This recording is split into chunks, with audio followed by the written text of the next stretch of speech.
ఆంధ్రప్రదేశ్ రాజకీయాలను చూస్తే వెగటు పుట్టిస్తున్నాయి అనేటువంటిది ఇప్పుడు మెజారిటీ ప్రజలు వ్యక్తం చేసినటువంటి అభిప్రాయం. నిజంగా ఆంధ్రప్రదేశ్ రాజకీయాలు వెగటు పుట్టిస్తున్నాయా, లేకపోతే ఏం జరుగుతోంది, ఏం జరగబోతోంది అనేటువంటి ఉత్సుకతను కలగజేస్తున్నాయా? ఇదే అంశంపై డీటెయిల్గా చర్చిద్దాం. లోక్సత్తా అధినేత అలాగే ఫౌండేషన్ ఫర్ డెమోక్రాటిక్ ఫోరమ్స్ వ్యవస్థాపకులు జయప్రకాష్ నాయుడు గారితో ఈ రోజు హాట్ సీట్ విత్ విజయ్ సాధు. సార్ నమస్కారం. సార్ నమస్తే Vijay. Sir welcome to dial news. Sir thank you. ఆంధ్రప్రదేశ్లో గత 5 ఏళ్ల పాలన అరాచకమని టీడీపీ ఆరోపిస్తోంది. అసలు ఇంకొకసారి రాకూడదు అంటూ జనసేన ఉంటుంది. ఇప్పుడు కొత్తగా అయితే కాంగ్రెస్ దానికి ఇంకేదో పేరు చెప్తోంది. వైసీపీ అయితే మీరు చేయలేని పనులు మేము చేశాం కాబట్టి మీరు కడుపు పంట వెళ్ళగొట్టు అని వైసీపీ అంటుంది. సార్ సరే, ఎవరి అభిప్రాయం ఏదైనా ఉండదు సార్. మీకు ఎలా అనిపిస్తోంది ఆంధ్రప్రదేశ్లో జగన్మోహన్ రెడ్డి గారి పాలన? ఇప్పుడు ప్రతి రాష్ట్రంలో కూడా పరిపాలనలో లొసుగులు ఉన్నాయి, బలాలు ఉన్నాయి. ఇంతకుముందు చెప్పాను చట్టబద్ధ పాలన ఎంత అధ్వానంగా ఉంటుంది, అవినీతి లాంటివి. ఆంధ్రప్రదేశ్లో శృతి మించింది. ఓకే, శృతి మించింది. చట్టబద్ధ పాలన లేకపోవటమే కాకుండా ప్రభుత్వంలో ఉన్నవాడు ఏం చేసినా చెల్లుతుంది, అసలు చట్టం అనేది లేదు దేశంలో, మా ఇష్టం అని రీతి వస్తుంది. నిర్ణయాల్లో ఏ రకమైన బాధ్యత ముందు చూపు లేకుండా తొగ్గులక్కులాగా నిర్ణయాలు.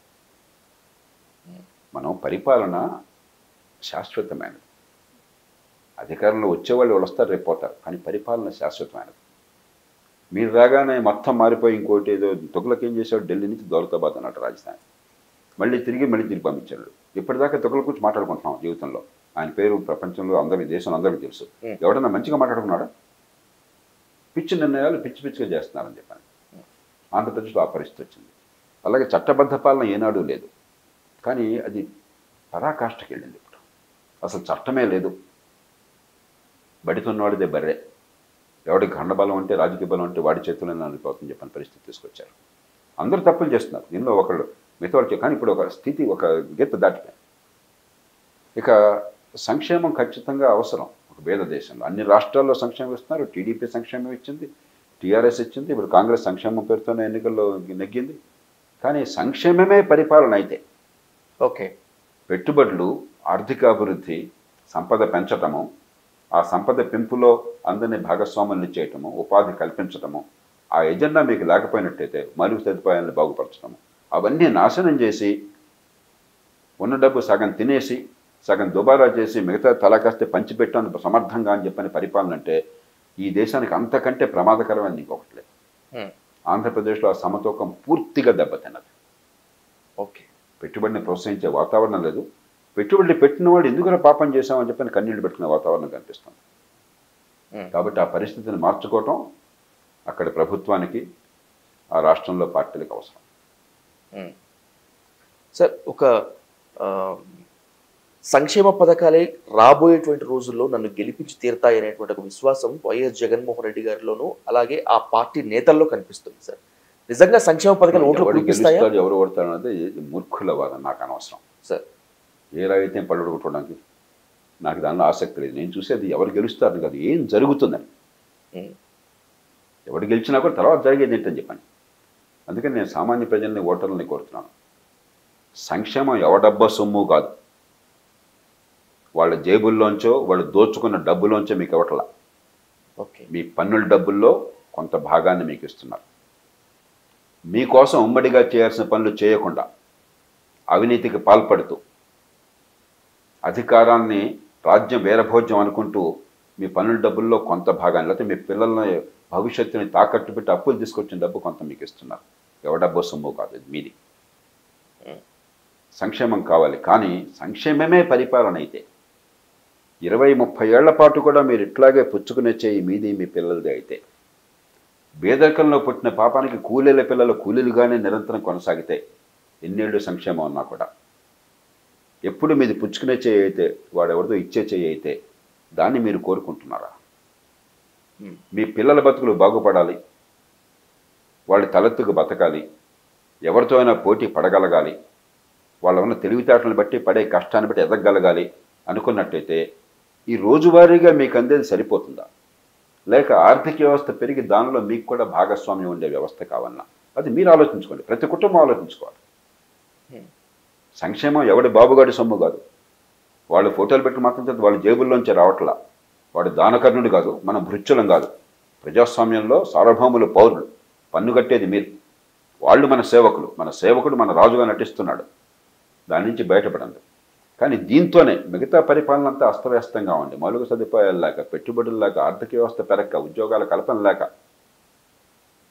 మనందరికీ దానిలో అవకాశం లేక, ఉపాధి అవకాశాలు, ఆదాయాలు పెరక్క, ఎల్లకాలం అది పుచ్చుకునే చేయి అయినట్టయితే, చేయి చాచి అర్థం చేయి ఆచూగా మిగిలిపోయినట్టయితే, ఇదే నేను కోరుకుంటుంది నా పిల్లల కోసం.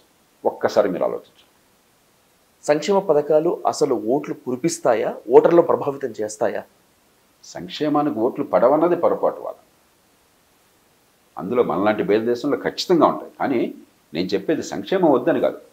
సంక్షేమానికి నిజమైన అభివృద్ధి, సంపద సృష్టి, దానిలో మన భాగస్వామ్యం, ఉపాధి కల్పన, ఆదాయాల పెంపు, మౌలిక సదుపాయాలు, పెట్టుబడులు, ఈ రెంటిని ఇప్పుడు మోదీ గారికి ఎందుకని ప్రజల్లో ఎంత కీర్తి వచ్చింది? సంక్షేమం సమర్థంగా చేసేదా. కానీ సంక్షేమం ఒకటే చేశాను కాబట్టి ఓట్లని అంటలాగా. ప్రతిరోజు ఎన్ని హైవేలు అని ఇనాగరేట్ చేస్తున్నారు, ఎన్ని ఏఎంఎస్లు ఇనాగరేట్ చేస్తున్నారు, ఎన్ని పరిశ్రమల పెట్టుబడులు పెడుతున్నారు, ఆర్థిక వ్యవస్థను క్రమశిక్షణతో దుబారా ఖర్చు అరికట్టి ఎంత సమర్థంగా నడిపారు. మన తెలుగు మహిళ పుట్టింది తమిళనాడులో అయినా కూడా నిర్మలా సీతారామన్ గారు ఎంత సమర్థంగా చేస్తున్నారు. ఇవన్నీ చూస్తున్నారు జనం. కాబట్టి ఆయన్ని ఓడించడం అసాధ్యం ఎన్నికలు అంటున్నారు. ఓకే, కాబట్టి సంక్షేమం వద్దని అంటున్నా. మోదీ గారు ఉదాహరణ. ఆయన సంక్షేమాన్ని సమర్థంగా పెంచారు. సంక్షేమం సరిగ్గా అందనటువంటి రాష్ట్రాలు, ఉత్తరాది రాష్ట్రాలు ఏనాడు సరిగ్గా అందరూ, మరీ దుష్పరిపాలన భయంకరంగా ఉన్నది. కానీ ఆ సంక్షేమాన్ని సమర్థంగా అందిస్తూ దేశ అభివృద్ధి, పెట్టుబడులు, మౌలిక సదుపాయాలు, ఉపాధి కల్పన. పొద్దున్నే సాయంత్రం దాకా ఆయన అరే ఆట బొమ్మలు మనం చైనా నుంచి తెచ్చుకోవడం అంటే మన దేశంలో చేసుకుందాం, ఫోన్లు ఇతర దేశాల నుంచి మన దేశంలో చేసుకుందాం, మనకు ఉపాధి వస్తుంది. అన్ని ఫలితాలు పూర్తిగా ఇవ్వకపోవచ్చు, కానీ ఖచ్చితంగా ప్రయత్నం జరుగుతుంది. ఆ తపన కనిపిస్తుంది. ఓకే సార్, అడుగులు పడుతున్నాయి. అది దేశానికి అభివృద్ధికి మార్గం తప్ప నేను బాబుగాడి సొమ్ములాగా ప్రజల పన్నుల డబ్బులు పంజారం చేసి కొంత తినిపారేసి, శుభ్రంగా తినిపారేసి దోచేసుకుని మిగతా అంతా పంచిపెట్టేసి నేను నీకు బోర్డంత చేశాను నాకు ఓటేయమని చెప్పండి. ఇదే ప్రజలు మీకు రుణపడి ఉన్నారా? మీకేమన్నా ప్రజల జీవితం కోసం నువ్వు ఉన్నావయ్యా. నాయకులు కాదు ప్రజాస్వామ్యంలో, ప్రజలు కూర్చోబెడితే నాయకులు లేకపోతే వినాయకులు. ఎవరు సొంతంగా అధికారం ఉండదు. వీళ్ళెవరు కూడా స్వయంభులు కాదు, దేవుడు పంపించిన దేవదూతలు కాదు. ప్రజలు ఒప్పుకుంటే మీరు ఉంటారు, లేకపోతే ఇంటికి పోతారు అంతే. ముఖ్యమంత్రిగా వైఎస్ జగన్ ఎక్కడెక్కడ ఫెయిల్ అయ్యారంటే ఏం చెప్తారు? చెప్పాల్సినంత చెప్పాను. వ్యక్తిగతంగా నేను మాట్లాడను. ఎక్కడ ఫెయిల్ అయిందో ప్రభుత్వం చాలా స్పష్టంగా నిర్దిష్టంగా కొండ బద్దలుకొట్టినట్టు చెప్పాను. ఈ మధ్య మీరు వ్యక్తిగతంగా కలుసుకున్నారు, ఆయనతో కాసేపు మాట్లాడారు. ఆయనలో ఉన్న ఫెయిల్యూర్స్ ఎక్కడైనా మాట్లాడేటువంటి ప్రయత్నం చేశారా? నేను చెప్పాల్సినంత నాకేం రహస్య సమాలోచనలు ఉండవు. చెప్పాల్సినంత బహిరంగంగానే చెప్తాను. నేను కారణాలతో చెప్తాను, పరిష్కారం చూపెడితే చెప్తాను. నేను ఎప్పుడు నా తిట్లు శాపనార్థాలు నా నోటి నుంచి ఎవరి మీద వచ్చినాయి? విమర్శ చేస్తే పరిష్కారం చూపెట్టకుండా, ప్రత్యామ్నాయం చూపెట్టకుండా విమర్శ నా నోటి నుంచి ఎప్పుడన్నా వచ్చిందా? లేదు సార్. మంచి చేస్తే మంచి చేశారని చెప్పిన మెప్పు లేకుండా నా మాట ఎప్పుడన్నా ఉందా? చెడు చేస్తే కోప్పడినట్టుగానే మంచి చేస్తే నేను ఎప్పుడు సమర్థించాను. ఎవరైనా సరే, ఏ పార్టీ అయినా సరే, నేను ఆ తీరు మార్చుకోను. కాబట్టి నన్ను అనవసరంగా రొంపులోకి దింపద్దు.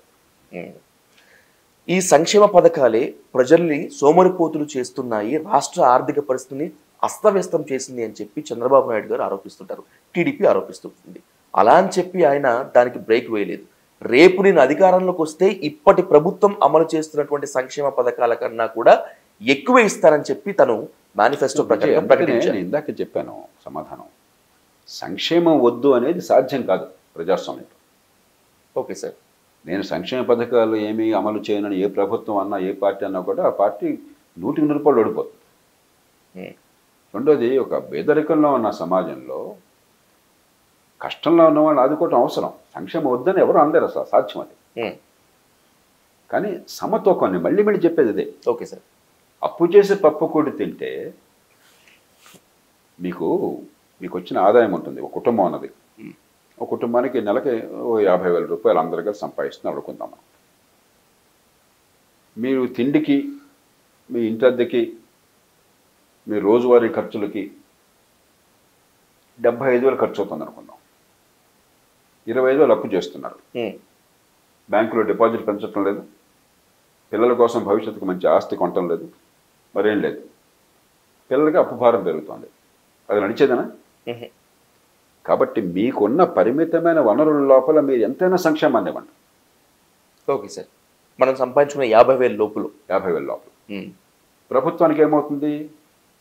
జీతభత్యాలు ఇవ్వాలి, పాత అప్పుల మీద వడ్డీలు కట్టాలి, సంక్షేమాన్ని అమలు చేయాలి, సబ్సిడీలను ఇవ్వాలి. మరి మీరంతా వీళ్ళంతా మహారాజులు కదా, రాజభోగాలతో మిమ్మల్ని అందరినీ బతికించాలి. విమానాలు తప్ప, అది కూడా 5 స్టార్ కల్చర్ తప్ప ఇంకోటి బతకదు. మీ అందరి ఖర్చులు భరించాలి, అధికారులు కానీ యంత్రాంగం కానీ. ఈ మొత్తం కనుక మీకు వచ్చే ఆదాయం లోపల ఉన్నంత కాలం మీరు ఎంతైనా సంక్షేమం ఇచ్చుకోండి. అందులో పెరుగుతున్న ఆర్థిక వ్యవస్థలో ఇవాళ 100 ఉంటే రేపొద్దు 110, 112 అవుతుంది పన్నుల ఆదాయం. ఎందుకంటే మనకి ద్రవ్యోల్బణంతో కలిసినట్టయితే ప్రతి సంవత్సరం 10-12% మనకి ఇన్కమ్ వస్తుంది.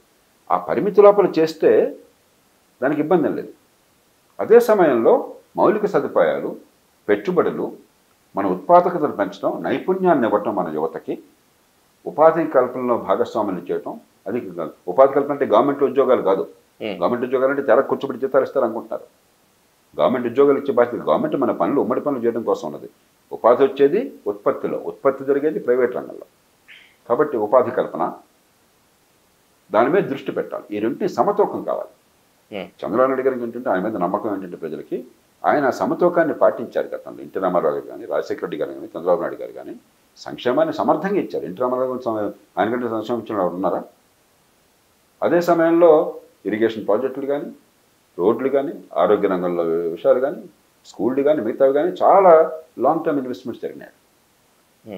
అలాగే చంద్రబాబు నాయుడు గారు సంక్షేమం ఇస్తూనే రెండో పక్కన చాలా పెద్ద ఎత్తున ఒక పెట్టుబడి ప్రోత్సాహం. ఇవాళ హైదరాబాద్ నగరం ఎట్లా ఉంది అంటే, ఏ పార్టీ వచ్చినా కూడా, అలాగే ఒక ఏనాడు లేనటువంటిది హైటెక్ సిటీ కానీ, మిగతావి కానీ, ఫైనాన్షియల్ సిటీ కానీ వచ్చిందని చెప్పంటే దానిలో మరి ఆయన ప్రభావం లేదంటే చాలా పొరపాటు అవుతుంది. రాజశేఖర రెడ్డి గారు దాన్ని కొనసాగించి మరింత కీర్తి పొందే ప్రయత్నం చేస్తారు. సంక్షేమాన్ని బలంగా ఇచ్చారు, ఈ అభివృద్ధిని కొనసాగించారు. అది విజ్ఞత గల పాలన. అంతేగాని అసలు అభివృద్ధి అక్కర్లేదు, పెట్టుబడి పెడితే వాడిని పాపం చేసినట్టుగా తరిమి కొడతాం, ఏడిపిస్తాం వాళ్ళందరినీ కూడా. వాడవాడే వచ్చేది ఏంటో అసలు నాకు, నేను సంక్షేమం ఇస్తాను, నా ఓట్లు పడ్డాయనుకో ఏమవుతుందో ఇప్పుడు వల్లకాడం చేస్తారా మీరు? అంచేత మనం సంక్షేమం వద్దని ఎవరు అనరు. ఏ పార్టీ అయినా కూడా సంక్షేమాన్ని అమలు చేయాలి, సమర్థంగా నిజాయితీగా అమలు చేయాలి, వృధా లేకుండా. కానీ సంక్షేమంతోనే పరిపాలన అంతమైంది అనుకుంటే ఆ పార్టీ ఆ రాష్ట్రానికి, దేశానికి సర్వనాశనాన్ని చేసే పార్టీ అవుతుంది, వినాశనకారు అవుతుంది. సంక్షేమాన్ని అభివృద్ధితో సమతూకం చేయాలి, అభివృద్ధికి పెద్దపీట వేయాలి, సంపదని పెంచాలి, పెట్టుబడులను పెంచాలి, మలుగు సదుపాయాలను పెంచాలి. మోదీ గారు ఆ ప్రయత్నం చేస్తున్నారు, నమ్మకం ఉంది కాబట్టే ఇవాళ ఎదుర్కోవటం ప్రతిపక్షాలకు కష్టంగా ఉంది. Okay sir. సార్ మీరు చెప్తున్న ఫార్ములా ప్రకారమే సంక్షేమము అభివృద్ధి సమతూకమైనప్పుడు తెలంగాణలో టీఆర్ఎస్ దాదాపు అదే పని చేసిందిగా, అయినా కూడా ఓడిపోవాల్సి వచ్చిందిగా. మరి దీనికి కారణం? కరెక్ట్. మీరు తెలంగాణలో చూస్తే విచిత్రంగా హైదరాబాద్ నగరము శివార్లలో 24 సీట్లు సార్, ఒక్క సీటు కాంగ్రెస్కి వచ్చిందా? లేదు, మొత్తం అంతా టీఆర్ఎస్ సార్. అంటే ఏంటి జరుగుతుంది? అభివృద్ధి అవసరం, సంక్షేమం. కానీ ఒకటి రాజకీయ తీరులో మనందరికీ తెలుసు, కుటుంబ పాలన, అవినీతి, వృధా ఖర్చు, కాళేశ్వరం ఉందని మొట్టమొదటి చెప్తున్నా. ఆ మొట్టమొదట 20 ఏళ్ల క్రితం గొంతెత్తిన వాడిని. అప్పుడు ఎవరు మాట్లాడాలి? కాంగ్రెస్ పెద్దలే ఆనాడు చెవిడ కాంతి పెడితే నన్ను వ్యతిరేకించారు. ఇప్పుడు అంతా అయ్యాక మనకు దొంగలు పడ్డా 6 నెలల కుక్కలు మరుగుతున్నాయి. ఇప్పుడు ఉపయోగం ఉంది? నష్టం జరిగిపోయిన తర్వాత పొరపాట్లు జరిగినాయి, అధికార కేంద్రీకరణ, ఒక అహంకార ధోరణి, అది ఒక పక్కన పెట్టండి. అది వ్యక్తిగత, అది రాజకీయ శైలి అనుకోవచ్చు, పొలిటికల్ కల్చర్ అనుకోవచ్చు. కానీ ఆర్థికంగా అభివృద్ధిలో ఏమైందంటే, నేను మొట్టమొదటి చెప్తున్నాను, ఒక మహానగరంలో అభివృద్ధి ఫలితాలు కనిపించినంతగా సామాన్య ప్రజలకి మారుమూల గ్రామాల్లో కనిపించడం లేదు. కొంత అభివృద్ధి జరుగుతుంది, ప్రజల జీవితాన్ని తాకటం లేదు. కాబట్టి తెలంగాణలో వచ్చినటువంటి ఎన్నికల ఫలితాన్ని ఈ దేశం మొత్తం గుణపాఠంగా తీసుకోవాలి. జాతీయ స్థాయిలో కానీ రాష్ట్రంలో కానీ అభివృద్ధి ఉన్నా కూడా అది మహానగరాలకే ప్రధానంగా పరిమితమైనట్టయితే, మారుమూల ప్రాంతాలకి, ముఖ్యంగా చిన్న పట్టణాలు వచ్చి ఎక్కడికక్కడ మాకు ఇక్కడ స్థానికంగా ఆర్థికంగా పెరుగుతాము, మా పిల్లలకు ఉపాధి వస్తుంది, మాకు ఉపాధి వస్తుంది, మేము పెరగగలం, ఆదాయం పెరుగుతున్న నమ్మకాన్ని కలిగించకపోతే రాజకీయ వ్యవస్థ, ఆర్థిక వ్యవస్థ సంక్షోభంలో పడతాయి. కాబట్టి దీని నుంచి నేర్చుకోవాల్సింది ఒకటి, ఖచ్చితంగా నేను అప్పుడు చెప్పాను, ఇప్పుడు చెప్తున్నాను, సంక్షేమ అభివృద్ధికి సమతూకాన్ని తెలంగాణలో టీఆర్ఎస్ పార్టీ ఇచ్చిన మాట వాస్తవం. గతంలో చేసినటువంటి అభివృద్ధిని కొనసాగించిన మాట వాస్తవం.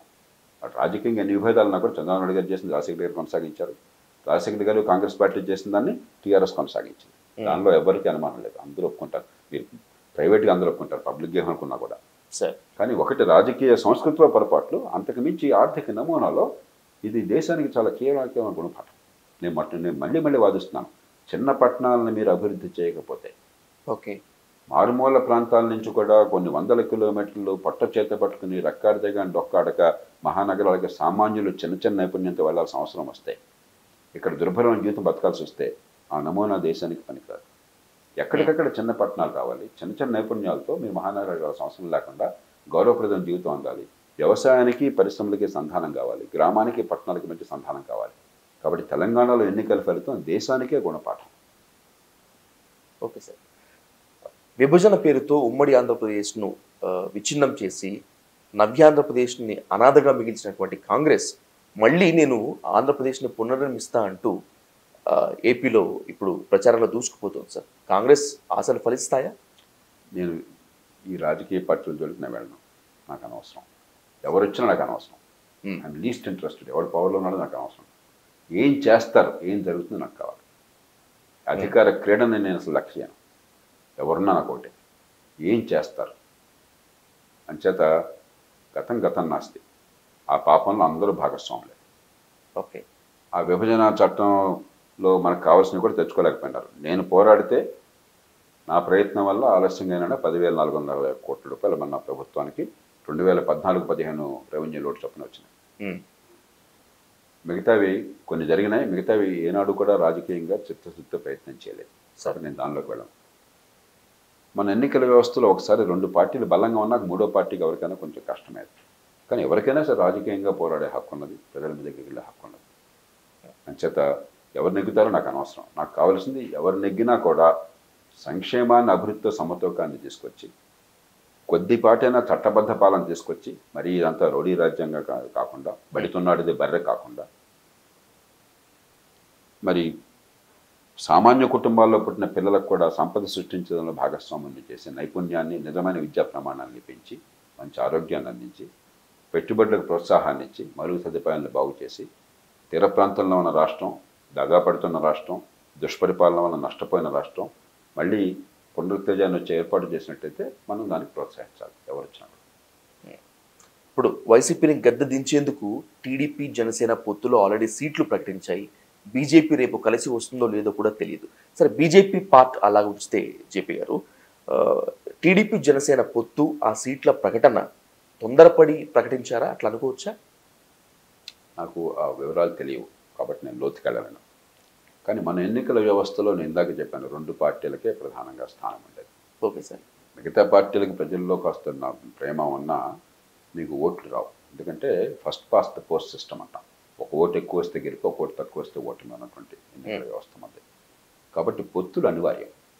మీకు సామాన్య లక్ష్యాలు ఉన్నప్పుడు పొత్తులు జాతీయ స్థాయిలో కానీ రాష్ట్రంలో కానీ అనివార్యం. దాని గురించి మనకు ప్రతి వేరే అంతకంటే చర్చక్కర్లేదు.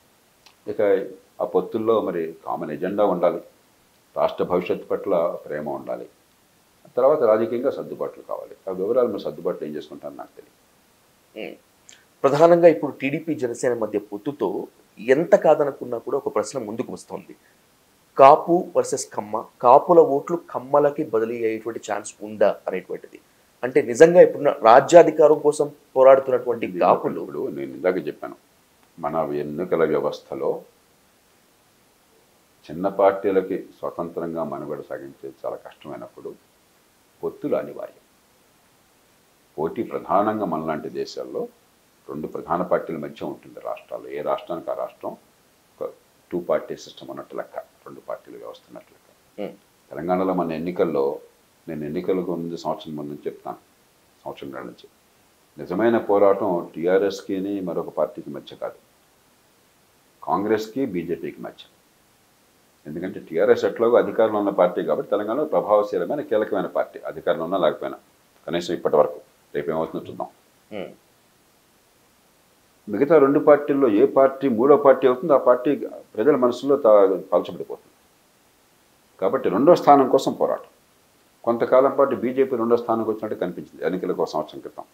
సంవత్సరాల క్రితం. ఏ కారణం అన్నా కానివ్వండి అది దెబ్బతిన్నది. కాంగ్రెస్ ఎప్పుడైతే రెండో స్థానం కనిపించిందో కాంగ్రెస్ని గెలిపించారు ప్రజలు. అదే కనుక బీజేపీ రెండో స్థానం అంటే బహుశా బీజేపీకే పట్టం దక్కుంది. మళ్ళీ లోక్సభ ఎన్నికలు ఇంకో రకంగా ఉంటుంది. లోక్సభ ఎన్నికలు తీరు వేరు కాబట్టి మోదీ గారి ప్రభావం ఉంటుంది కాబట్టి మన ఎన్నికల వ్యవస్థలో మూడవ పార్టీకి ఎప్పుడైనా చాలా కష్టం. ఓట్లు పడడం కష్టమే, పడ్డ ఓట్లు సీట్లుగా మారడం కష్టం. మీరు ఆకాంక్షించేటువంటి ఆ విప్లవం అంటే ఒక మార్పు, ఓట్ల విప్లవం అనుకుంటే ఎప్పటికల్లా అది సాకారం అయ్యేటువంటి ఛాన్స్ ఉంది? అసలు ఆశాభావం ఉందా ఇప్పుడు? నేను 100% ఆశావాది. ప్రజాస్వామ్యం అనేది ఒక్క రోజులో అయిపోయేది కాదు, లేకపోతే ఓట్ అండ్ షౌట్తో అయిపోయేది కాదు. ఇది ఒక ప్రక్రియ, చాలా కాలం పడుతుంది పరిణతి చెందడానికి. ఒక 25-30 ఏళ్ల క్రితం నేను 3-4 ఏళ్లలో 5 ఏళ్ళలో జరిగిపోతుందని నమ్మాను. ఎందుకంటే పెద్ద జరగకపోవడానికి కారణాలు ఏం లేవు, మన మూర్ఖత్వం తప్ప, సామూహికంగా ఒక వ్యవస్థలో మూర్ఖత్వం తప్ప, అజ్ఞానం తప్ప, లేకపోతే పదవుల్లో ఉన్నవాళ్ళు నాయకత్వాన్ని ఇచ్చేవాళ్ళ ముందు చూపు లేకపోవడం తప్ప ఏ కారణం లేదు. అనుభవం నాకు నేర్పిన పాఠం ఏంటంటే లాజికల్ అనే మాత్రం చేత, పరిష్కారం స్పష్టంగా గోచించిన మాత్రం చేత వెంటనే సమాజం దాన్ని ఒప్పుకోదు, సమయం పడుతుంది, కాలక్రమేణా ఒప్పుకుంటుంది. ఇప్పుడు చేవెళ్ల ప్రాణహిత కాలంలోనే నేను చాలా తప్పు చేస్తున్నా, ఇన్ని లక్షల కోట్లు ఖర్చు పెట్టకూడదు, ఇన్ని 10,000 కోట్లు ఖర్చు పెట్టకూడదు అని చెప్పంటే ఎవరో విస్మరించారు. 20 ఏళ్ల తర్వాత మీరు చెప్పింది చాలా కరెక్ట్ అంటున్నారు. 20 ఏళ్ళు పట్టింది దానికి 20 ఏళ్ళు అక్కడ 20 నిమిషాలు చాలు పూర్వ ఉపయోగిస్తే. కానీ సమాజం అట్లా కదలదు, అనుభవం తర్వాత నష్టపోయాక కదులుతుంది. ఇది నాకే కాదు, ప్రపంచమంతా చరిత్రలో నిరంతరం జరిగే సంఘటన. కాస్త ఆలస్యమైన మార్పును స్వీకరిస్తారు, గ్యారంటీగా వస్తుంది. కాకపోతే ఈ లోపల నష్టం జరుగుతుంది, ఎంత ఆలస్యం చేస్తే అంత నష్టం జరుగుతుంది. కానీ మానవ సమాజం మనం ఇప్పుడు అదే సమయంలో చాలా మంచి జరుగుతుంది కదా. ఈ రాజకీయాలకు అతీతంగా టెక్నాలజీ వస్తుంది, మనుషుల జీవితాలు బాగుపడుతున్నాయి. రాజకీయం ఒక్కటే కదగా పరిష్కారం, రాజకీయం కొంచెం ఆలస్యం అవుతుంది, అదృష్టం వచ్చి టెక్నాలజీ వస్తుంది, అప్పుడు లేనివి ఇప్పుడు అందుబాటులో ఉంటున్నాయి, కమ్యూనికేషన్స్ వస్తున్నాయి 24 గంటలు. కాబట్టి ఆలోచన పడడానికి మనకి అవకాశం దొరుకుతుంది. నేను నిరంతర ఆశావాదిని. నేను ఎప్పుడైనా నా జీవితంలో ఎన్నికల్లో నెగ్గినా నెగ్గకపోయినా ఇంకోటైనా నిరాశను ఎప్పుడైనా ప్రకటించానా ప్రైవేట్గానా? అసాధ్యం. నేను మానవ చరిత్ర అర్థం చేసుకున్న వాళ్ళకి నిరాశ లేదు. ఇది మనుషుల జీవితాలను గురించి. ఏదో నాకు పదవి ఉంటే నేను అంత గొప్పది, నాకు పదవి లేకపోతే అంత నాశనమైంది అనేది మూర్ఖుల లక్షణం. మనకు పదవన్నా లేకపోయినా కూడా మానవ సమాజం ఎప్పుడు కూడా నిరంతరం మంచి మార్గాన్ని నడుస్తుంది. కాబట్టి కొన్ని సందర్భాలు ఒడిదుడుకులు ఉంటాయి. దాన్ని లోతుగా అర్థం చేసుకుని వ్యూహాత్మకంగా వ్యవహరించి మార్పుట్ల తేవాలి. ఆ ప్రయత్నం ఇక్కడ జరుగుతున్నంత భారతదేశంలో మరి ఎక్కడా జరగట్లేదు. ఆ మాట నేను ఖచ్చితంగా గుణమే చేసి చెప్పడం. ఈ ప్రజాస్వామ్యంలో ప్రజలే ప్రభువులుగా ఉండాలి, ప్రజలు మాత్రమే ప్రభువులుగా ఉండాలి, ఇంతకు మించినటువంటి ఉన్నత స్థితి అది మీరు కోరుకునే మార్పు ఏదన్నా ఉంటే ఆ మార్పు త్వరగా రావాలని, ఖచ్చితంగా అంతరాలు లేని ఈ సమాజం అంతా ఉండాలని కోరుకుంటూ మీ విలువైన సమయాన్ని డైలీ న్యూస్కి ఇచ్చినందుకు thank you so much sir. Thank you.